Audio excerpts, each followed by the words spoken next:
really hope you like this video. Just subscribe, like, and click the bell to be notified of more content just like this. How are you anyway? Oh, couldn't be any better. No, listen, let's get the big one out of the way. What's happened to the horse this morning? We're all worried. The kids are worried about... He's all right. Bambi's all right, thankfully, yeah. She's just given him some bute. Had to give him some sedation. But he's all right. He's not broken his back off for, so... Well, are you riding the... No, just ponies. Right, okay. So go on then. First of all, how's everybody during lockdown? Has it been as weird for you as it has for everybody else, or have you managed to keep busy? Managed to keep busy, but we've also, Rob, had the best family time you could ever imagine. The week before lockdown, Ben and his wife, Eve, and their two kids, Solomon and Billy, moved into our house. And as you know, Jack lives next door with his partner and their little Connie. So we've had 4 months of family time that you could never, ever imagine. You know, when my kids were growing up, you're off out to work and doing stuff, so you're never actually there. So it was just brilliant. Yeah. I think that's...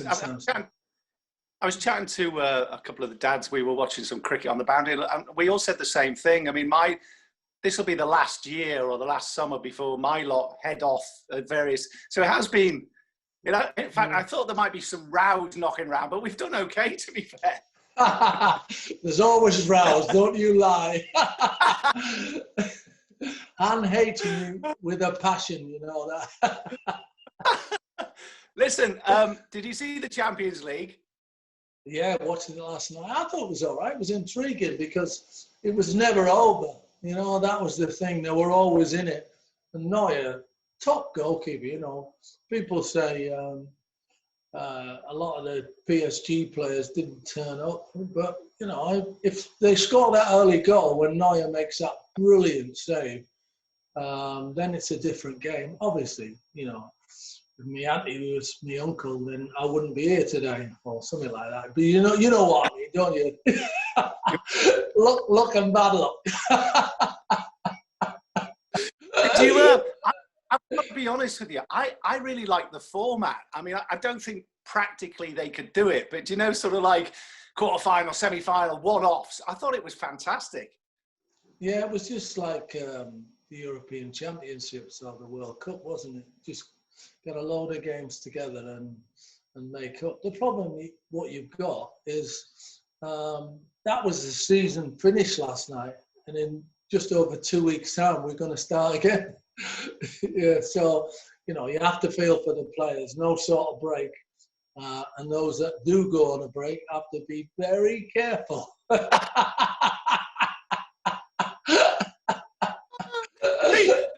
People are talking about tactics and all that kind of thing, but the biggest change in football, certainly in our lifetime, is the camera phone.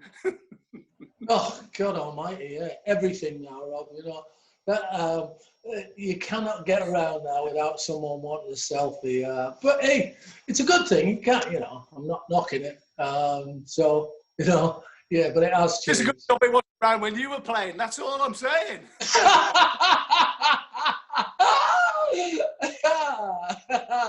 I'm saying nothing. Now, listen, I was thinking, do you know what? When I've been interviewing, it's been great. I've interviewed very much everybody. And I usually have a list of questions. I ain't got any for you. I was just thinking, what can I ask him? So, first of all, let's stick with the football. You'll be back with Soccer Saturday, which... Yes. You know, I interviewed Jeff the other day. Fantastic. And, you know, Rodney Marsh going back. Tell us what Soccer Saturday has meant to you and means to you. Wow. 22 years ago, I started on Soccer Saturday. And then 20 years ago, they developed Kamara Camp, which is still alive today, which anybody who goes to any football ground goes under the name of Kamara Camp, because obviously I was the first one to do it, Rob.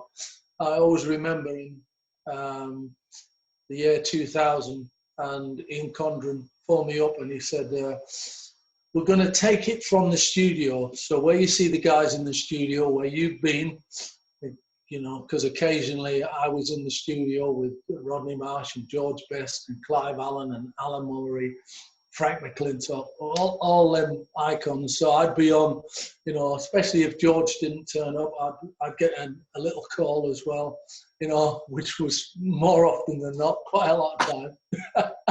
I won't tell the story about when George came to goals on Sunday, Rob.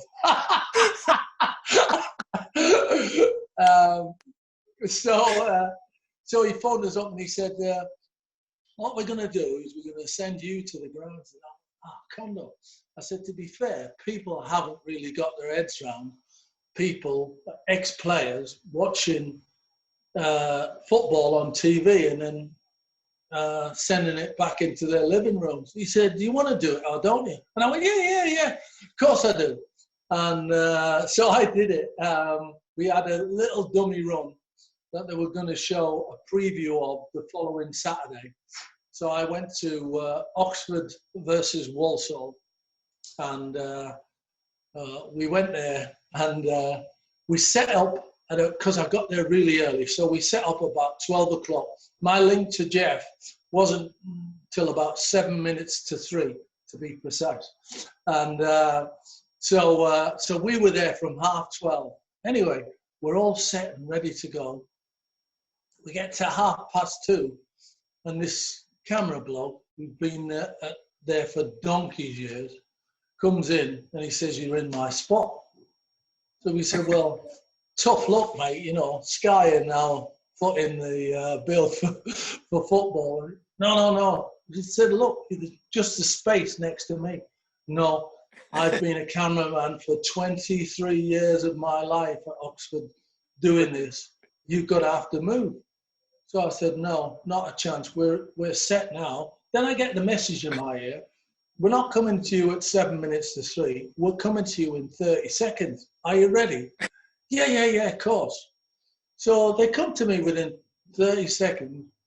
And Jeff goes, what's it like? And I say, yeah, it's all right. Windass is playing for Oxford and so the teams are.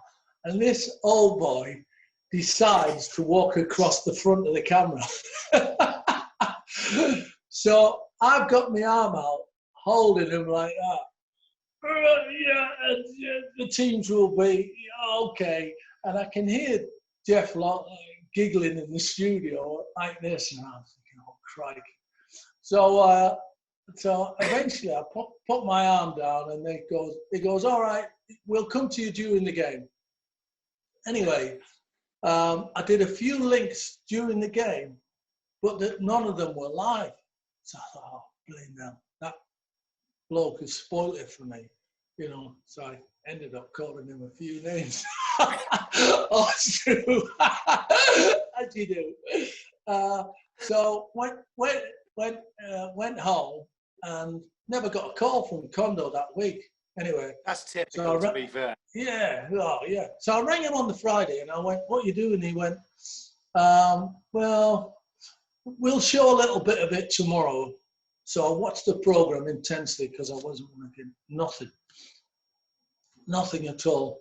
So I thought, it's over with. Anyway, the following week after that, Soccer AM, Tim Lovejoy and Helen Chamberlain got the footage of me and that cameraman. And they showed the link to me to Jeff. Holding my arm out, like you can't see the cameraman. But me trying to do a report to Jeff while on the stream. And that was it. It was made from then onward. Fantastic. Listen, it's not, I mean, we've seen classics, you know, the Beavers and what have you, and the sendings off, and it's not easy though, is it? It's not easy. It's not easy. You know, I can't see a thing that's going on. And if they come to you at the wrong time, you're like, what? Was that a guy? It's not easy. I don't think it's easy at all. I've got to be honest with you. Not easy at all. As you know, one or two mishaps along the way, as you have just mentioned there. But it's been great, you know, it's been really good. We've had so much fun. Jeff's a pro, you've been on the programme from time to time. And of course, in 2002, the same year that Soccer Saturday was launched in terms of Kamara Camp, we did Summer Soccer AM. Yeah. Gee whiz. To be fair, even on this, we couldn't tell some of the stories. But it was great, Rob. We would never work again. And it's probably one of the things I have to thank you for, you know. Lots of things, you know. Not the arguments on the motorway when we were in the car. And you saying, stop this car, I'm getting out. No, Rob, we're on the motorway, I'm getting out. No, not you weren't doing 80 miles an hour at the time. When you were having one of your strops. Not that, but that first time in 2002 when we did Summer Soccer AM, and I was doing bits of Soccer Extra with Brian Wilner and all that. The first thing you said to me after we did a presenting gig together, you said, that wasn't you. After we did that show, Barney Francis was our producer, if you remember rightly. That wasn't you. You want me. You were like Kate Avey. You did look a bit like her, to be fair. In a certain light. You're trying to be a TV presenter. Just be Cammy. And that was the best bit of advice Rob gave me. Do you know what I was thinking? Because I was going to say what the secret is. And Gordon Strachan, when he was on the show, you were off doing whatever. I don't know what you were doing. And he said to me, the great thing about Cammy is he understands what he's talking about, obviously, because he's been there and done it. But he does it in such a natural way. It's the punter can relate to it. And I think of all the things I've heard, I think that's what the secret is. Because, yeah, it's serious, but it's not that serious, is it, really? No, well, we'd be lost without our football. But there's room in the game for fun, you know. Football's a serious game, there's no doubt about that, but it's fun. And there's two sides to it, Rob, you know, it certainly goes on Sunday. There's the education side of, you know, watching that programme and coming away from Goals on Sunday and thinking, oh, I've learned a little bit about the game, or I've learned a little bit about this. You've never learned it all in the game, that's one thing for sure. There's something comes up, even on last night's game. Or whatever, you learn something different every time you watch a football match, either tactically, individually, or together, you know. So that's important. But as far as Goals on Sunday goes, I need to put out a programme which is obviously different to the character that you see on a Saturday, but still one who, you know, has got a smiley face and can have a laugh and can have a bit of fun with the guests. But when we do the serious stuff, the analysis, you have got to sit and watch that and understand what's actually gone on in the words that you normally speak, rather than, you know, posh speak or whatever, something you don't understand, big long words, which you know that I don't understand. Or me. But now, what's the most? I mean, I've been away abroad for a while, but the most fascinating thing for me is what do we call it? Your light entertainment career, which is not only taken off, but it's getting bigger and bigger. The likes of Ninja Warriors, you know, working with Keith Lemon, working with Anton Deck. How did that come about? And can you compare it to the sports side of what you do? It's different. It's more. Well, I'm going to say more fun. It's just as much fun doing the stuff with Keith Lemon and stuff like that. Ninja Warriors, not, you know, I can still have a laugh on Ninja Warrior, but the fact is that there's some serious athletes on there. So there is a time when you've got to hold back and say, wow, look at what this fella's doing and what he's capable of. How did it all come about? I think it was 2010, Rob, because of missing the red card. I think that was it. I'd done loads and loads of things up until then. that was, you know, that was funny, and the link-ups with Jeff and me and you having a laugh, and some of the pieces that we did throughout the years. We always went to do a shoot together, or you on me as a manager or whatever, with the aim to make it serious, but have a laugh as well. So you do both in between. So once the me missing the red card, and it's been seen by sort of like over 25 million people, that was the thing that took me from sport, I think, to, you know, other TV stations. What I mean, I saw you doing Jackanory and things like that. How does it come about?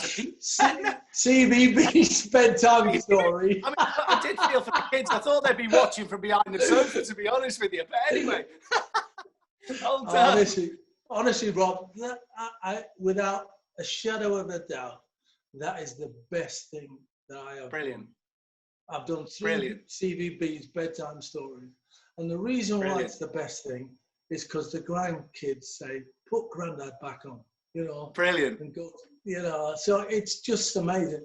I did a program with Danny and Mick, who are CVBs for older kids, from say 5 to 9-year-olds in Morpeth last week. And it was just as much fun, and it's great. And brilliant. When Solomon and Connie and Billy get a little bit older, they can stick it back on when I'm no longer here and say, "That's my Grandad on there." Yeah. That's fantastic. Listen, we were chatting. I know you had great success with your album as well, didn't you, before Christmas? What's in the pipeline? What have you got? Have you got any new things that you're looking to do? Obviously, we've been a bit we're totally hamstrung with the pandemic. What's in the pipeline for you? I've still got plenty on, Rob.